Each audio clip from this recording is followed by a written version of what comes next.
हरे कृष्णा। तो आज हम ये सवाल लेने वाले हैं कि कुछ लोग ऐसा मानते हैं कि उनका धर्म एकमात्र रास्ता है भगवान के पास जाने का। They have the exclusive monopoly. भाई हमारी मोनोपोली है बस, अगर हमारे धर्म में आए तो तुम्हारा उद्धार है। अगर तुमने और कोई रास्ता लिया, they're all bogus ways, the only way is my way और हाईवे। तो कुछ लोग जो है ऐसे एक्सक्लूसिव मोनोपोली लेके चलते हैं कि मेरा धर्म ही सब कुछ है। तो इसमें दो तरह की एक्सट्रीम्स हैं। कुछ लोग ये लेके चलते हैं कि ना मेरा धर्म ही सब कुछ है, और कुछ लोग कहते हैं कि अरे जी कोई रास्ता ले लो जी, सब रास्ते एक ही ओर जाते हैं। हाँ जी, यहाँ से निकल जाओ ये भी मद्रास जाएगा, यहाँ निकल जाओ यही मद्रास जाएगा, वो रास्ता ही मद्रास, ये रास्ता ही मद्रास, ये रास्ता ही मद्रास, वो रास्ता ही मद्रास, सब रास्ते एक ही ओर जाते हैं, मद्रास जाते हैं। तो ये तो कुछ ज्यादा ही मतलब सबको ये ऑल इंक्लूसिव हो गया। कुछ होते हैं बड़े एक्सक्लूसिव होते हैं, कुछ होते हैं ऑल इंक्लूसिव हो जाते हैं। जैसे कोई कॉलेज को बोले कि मेरा कॉलेज ही एकमात्र बोनाफाइड एकदम यही कॉलेज है, जो मेरे कॉलेज की डिग्री है ना बस यही असली डिग्री है, बाकी सारे कॉलेज बोगस। और एक है दूसरी एक्सट्रीम क्या है जी, कहीं से भी कर लो, सारे कॉलेज बढ़िया है जी, कहीं से भी कर लो। आप छोला भटूरा इंस्टीट्यूट ऑफ टेक्नोलॉजी से कर लो, छोला कुलचा इंस्टीट्यूट ऑफ मैनेजमेंट से कर लो जी, सब के सब कॉलेज। तो अगर सारे कॉलेज इंक्लूड कर लिए, this is all inclusive approach. तो of course there are few colleges and there are many colleges, but there are few genuine colleges. अगर हम वहां से पढ़ाई करते हैं तो आपको डिग्री मिलेगी।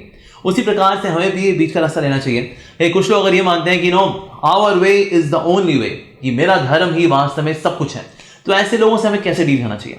देखिए, इस तरह के जो वचन बोलते हैं इनमें दो तरह के लोग होते हैं। एक होते हैं एरोगेंट, ये मतलब बहुत ही जिद्दी हैं और बहसबाजी करने वाले हैं, और दूसरे होते हैं जो मासूम होते हैं।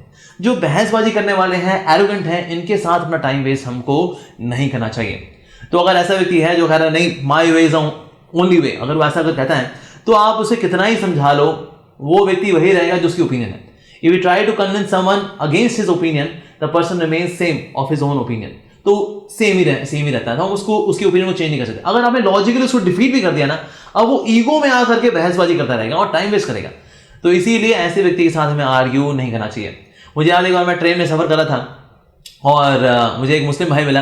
सारे मुस्लिम ऐसे नहीं होते, लेकिन ये थोड़ा सा एरोगेंट था।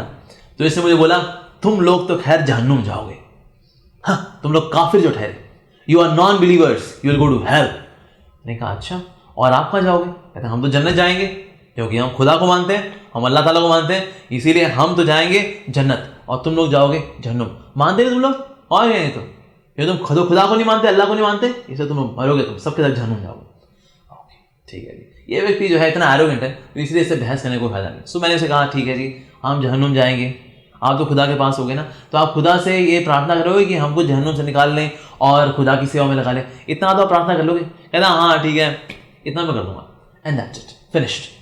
इसके साथ ज़्यादा एनर्जी वेस्ट करने की आवश्यकता नहीं है। दूसरी तरह के ऐसे लोग होते हैं जो बोलते हैं our way is the only way, लेकिन वो इनोसेंट होते हैं, यानी मासूम होते हैं।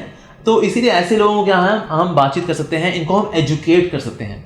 अब एजुकेट करना भी कैसा होना चाहिए? It should be very pleasant, उसमें हमें खराट नहीं होना चाहिए, it should be very pleasant, अच्छे से बात करनी चाहिए। ये बिल्कुल आपकी जो श्रद्धा है बहुत ही अच्छी है, बहुत हमें इंस्पिरेशन मिली, and then we can gradually talk to this person. और हमें स्मॉल डोजेज में उसको एजुकेट करना चाहिए। एक ही बारी में उसको जो है 6 घंटे का सेशन नहीं दे देना चाहिए। You should not be 500 GB download in one shot. तो धीरे धीरे करके जो है उसको एजुकेट करना चाहिए। And third thing which always works is prasadam. तो ऐसे व्यक्ति को हमें भगवान का प्रसाद देना चाहिए, वो प्रसाद देगा, और फिर होगा क्या, उस प्रसाद से जो है वो कहीं ना कहीं प्रसाद को काम करेगा, तो उसकी बुद्धि जो है और ज्यादा फेवरेबल हो जाएगी। सो वी शुड सी कि सामने वाला व्यक्ति जो है कौन है, एरोगेंट है या फिर इनोसेंट है। एरोगेंट है, don't waste your time, don't waste your energy, और अगर इनोसेंट है तो उसको हमें ग्रेजुअली उसको वेरी प्लेजेंट वे में एजुकेट करना चाहिए with prasadam. Thank you very much for watching. Hare Krishna.